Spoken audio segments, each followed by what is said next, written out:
الجريمة الأخطر من حرق الكتب هي عدم قراءتها.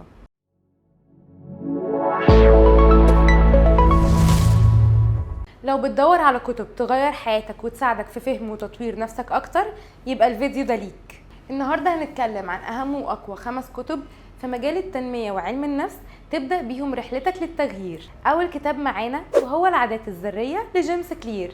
الكتاب ده واحد من افضل الكتب اللي بتساعدك انك تبني عادات صغيره ولكن تاثيرها بيكون ضخم على حياتك. بيقدم لك نظام عملي يساعدك على تغيير سلوكك تدريجيا لحد ما توصل لهدفك، سواء في الشغل او الحياه الشخصيه او حتى الرياضه. وتاني كتاب معانا وهو اسمه قوه الان لإيكهارت تول. الكتاب ده بيغير نظرتك للحياة بشكل كامل.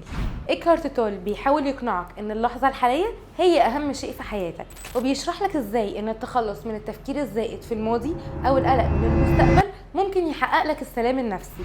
الكتاب الثالث اسمه فكر تصبح غنيا لنابليون هيل. ده بقى كتاب كلاسيكي في مجال التنمية الذاتية، بيقدم نصايح قوية جدا لتحقيق النجاح المالي والشخصي المتعلق بأهدافنا كلنا. نابليون هيل بيستعرض قصص واقعية لأشخاص نجحوا وبيشرح لك القوانين اللي اتبعوها عشان يوصلوا لهدفهم. والكتاب بيجمع ما بين قوة التفكير وأهمية العمل الجاد.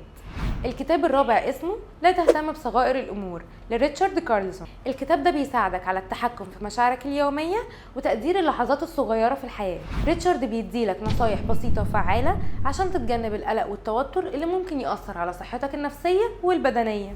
الكتاب الخامس والأخير اسمه كيف تؤثر في الآخرين وتكسب الأصدقاء لديل كارنيجي. ده واحد من أهم الكتب في تطوير العلاقات الاجتماعية والتواصل مع الآخرين.